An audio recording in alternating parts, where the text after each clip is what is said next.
I just got an anonymous email accusing my wife of cheating while she was in the UK for a wedding, and now I'm debating whether to go full detective or just pretend I never saw it. I, 47M, have a comfortable and fulfilling life. I have a job I truly enjoy, I live in a nice suburb, and I'm blessed with 3 wonderful children, 8M, 6F, 4F, and a lovely wife Emily, 45F. I've always felt Emily and I were an ideal match. However, a recent email I received has seriously threw me off and planted a seed of doubt in my mind. Emily lived in the UK between 2010 and 2015, during which time she pursued a PhD. Because she lived there so long, she developed many close friendships and has made it a point to return every couple of years to maintain those ties. This past August, she traveled to the UK for 3 weeks to attend the wedding of one of her close friends. After some consideration, we agreed that it would be best for me and the children to remain at home, as I could not take that much time away from work, and the children were unlikely to find much enjoyment in such an event. Emily departed, returned as expected, and life returned to normal for us.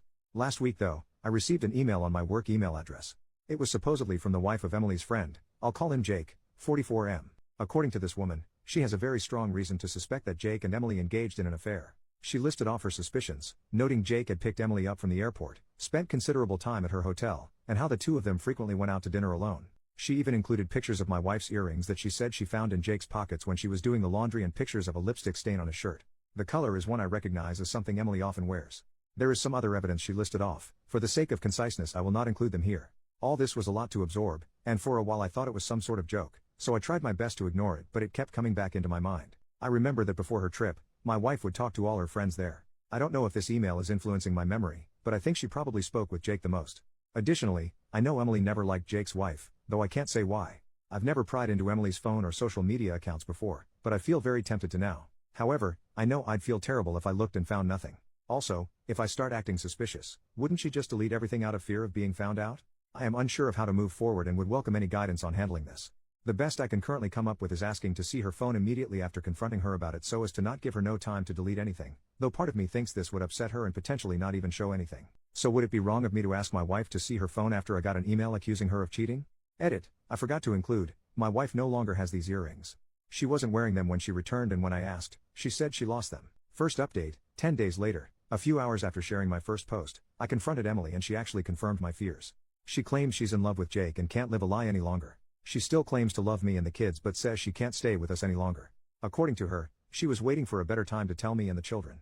Apparently, this has been going on since March, with Jake flying out here occasionally and Emily secretly meeting him. We're getting divorced. Emily is moving to the UK soon.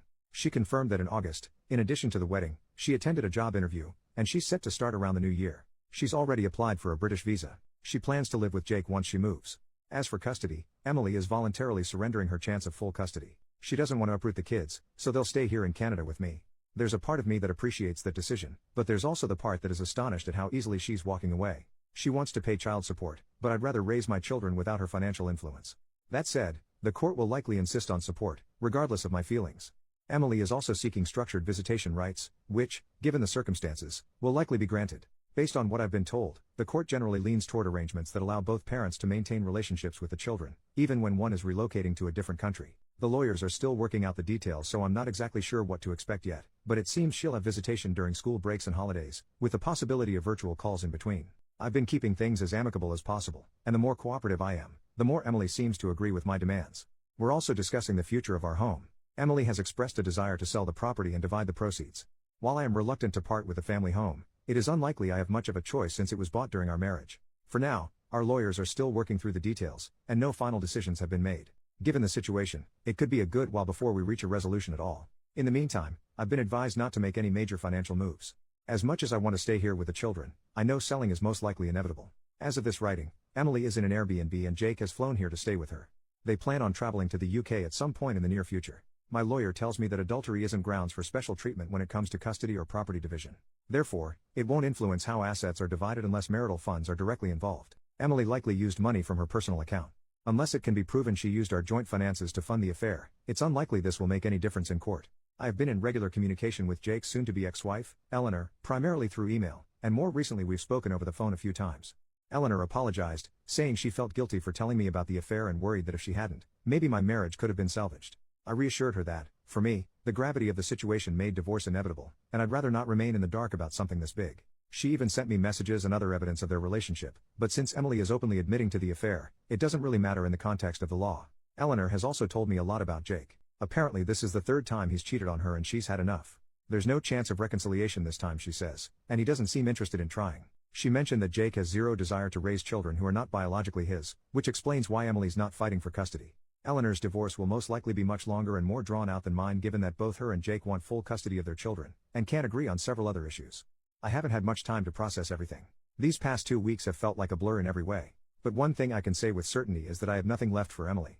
Not because she betrayed our marriage, but because of how easily she's walking away from our children. I never thought I could hate someone I once loved so much. It's a strange feeling.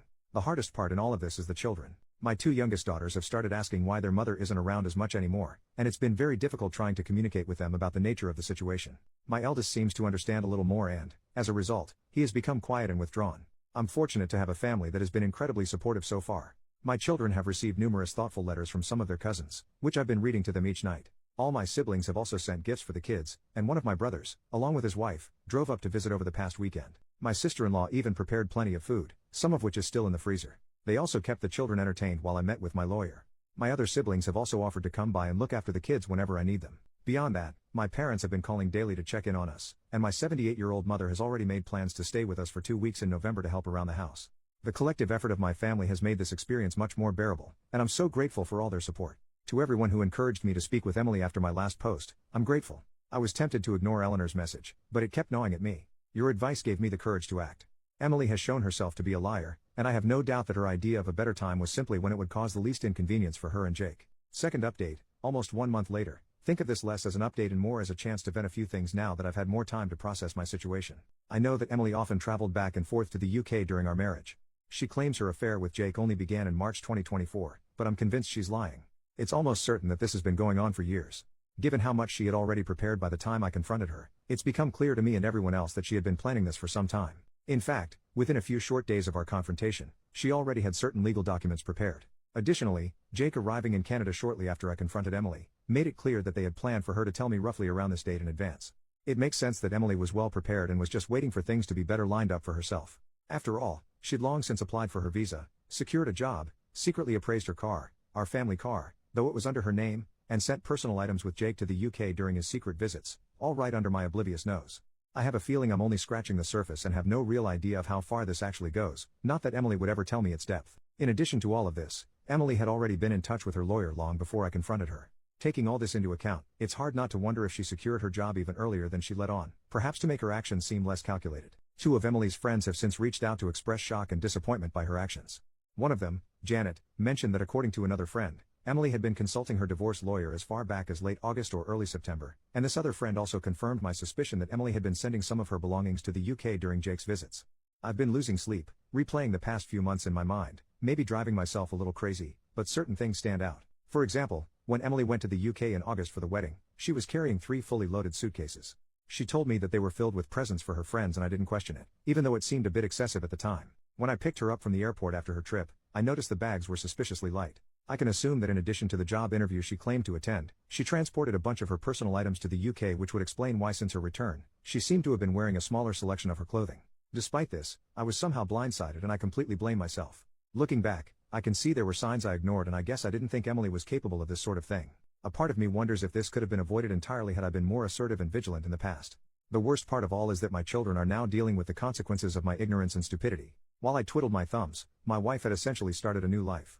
Most people in my life now know about my separation from Emily. I've stopped wearing my wedding band, and I've explained the situation to friends and colleagues who noticed it gone. One of my close friends, and many others who reached out privately on Reddit, have suggested I get DNA tests for the children, given Emily's travel patterns and tendency to lie. While I understand where they are coming from, this is something I'll never do. I'd never assign my children to another man. Nothing will change that.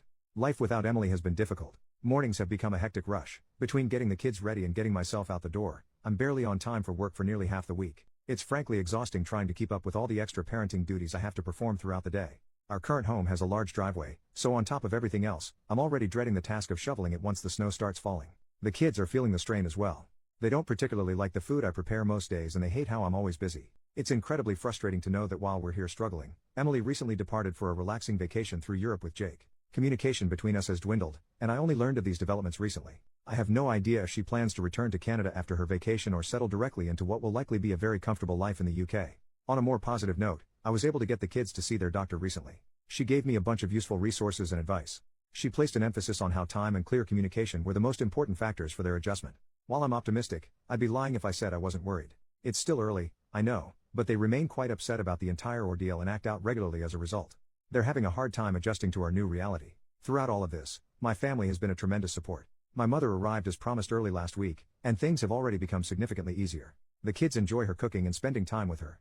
Her presence has also freed me to handle other tasks.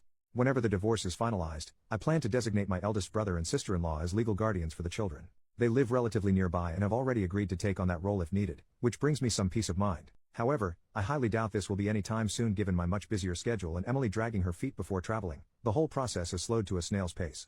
One of the hardest aspects of all this has been making decisions about our family home. After considerable thought and speaking it over many times with my family, I'm leaning towards selling at this stage. Emily has already offered me a bit more than half of the proceeds since she sold our SUV right before leaving the country. My lawyer has noted that selling the SUV before we finalized anything was premature on her part, considering I contributed significantly, 40%, to the purchase. He thinks I have strong grounds to seek reimbursement elsewhere in our asset division, which aligns with Emily offering more of the house. Getting more than half seems fair, given that I contributed about 65 to 70% of the down payment and monthly mortgage payments.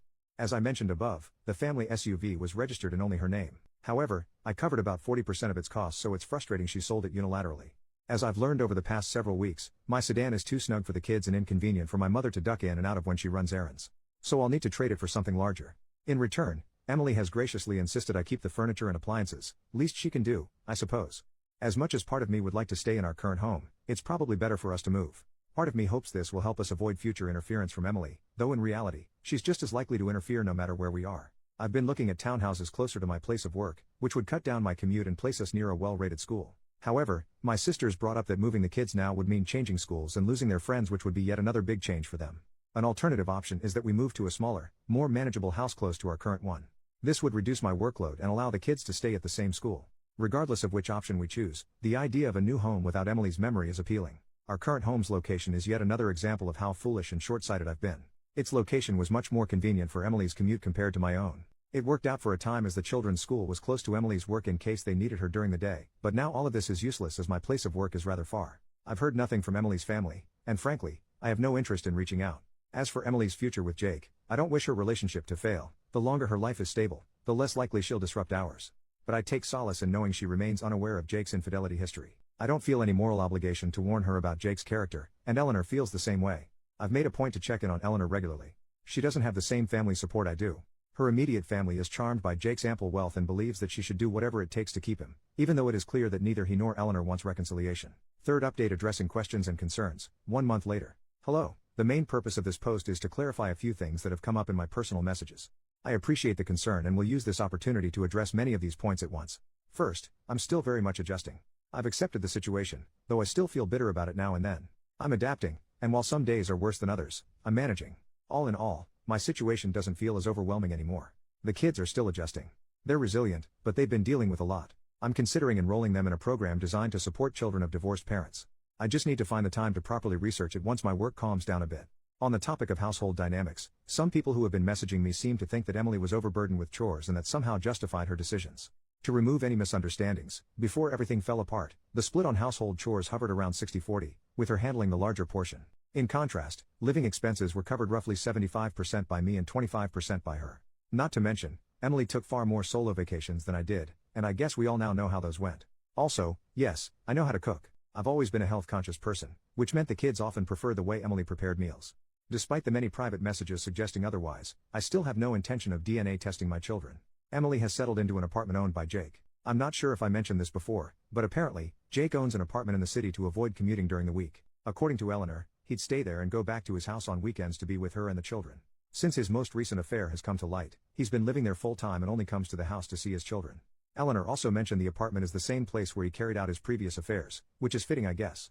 In other news, I finally replaced my sedan with a larger car. I spent much more than I probably should have, but it's been one of the few things bringing me joy lately. Lastly, many people have been messaging me to suggest that I have some sort of moral obligation to warn Emily about Jake's previous infidelity and the chance he may cheat on her.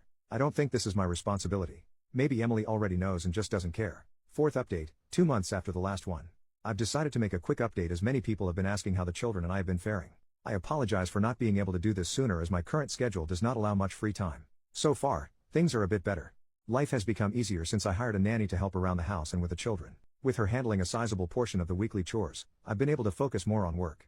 I do enjoy my job, but lately, I've been putting in longer hours to keep our finances in check. Between legal fees, the nanny's salary, and a car I probably spent too much on, my expenses have been adding up fast. The longer hours mean I see less of the kids, but I tell myself it's temporary. I try to make time for them on the weekends I'm not working, but even that's been difficult. They're adjusting slowly, though I know it'll be a long time before things feel even relatively normal if they ever do. I'm still figuring out where we'll live long term. At this stage, the house will almost certainly be sold, and I want a place for myself and the kids that has no connection to Emily. Over the past few weeks, I've been speaking with Eleanor less and less. Part of it is my schedule, but mostly, I just don't see the point. Talking to her only reminds me of how good I had it before. The most important and annoying reason, however, is that Eleanor has decided to remain with Jake. She claims that he respects her, somehow, and has shown commitment to their family despite still being with Emily. According to her, he has demonstrated this commitment by prioritizing their children over his new relationship and by respecting her space. It is jarring, considering how just a few months ago, she was adamant about going through with the divorce, yet now, she's cancelled these plans entirely. Then again, maybe I shouldn't be surprised. By her own admission, this isn't Jake's first affair, and she's always forgiven him in the past. Emily still lives in an apartment Jake owns, while Eleanor remains in the family home with her children. Jake splits his time between the two, staying at the apartment during the week and coming home on weekends and sporadic weeknights. At the very least, Eleanor has made it clear that Emily isn't allowed in the family home, and Jake seems to respect that. Emily rarely calls the kids during the week, and when she does, the conversations are brief and she tends to whisper a lot. Since these calls take place rather late in her time zone, I imagine she doesn't want to disrupt Jake's sleep. On weekends when Jake is with his own family, Emily makes more of an effort to talk to the children. However, these calls haven't been particularly long either, as I have felt they shouldn't interrupt the time I planned with the children. All of this is still very much a work in progress, which hopefully will get easier as time goes on. While a part of me is still shocked by how things turned out, I think I have largely woken up to this new reality.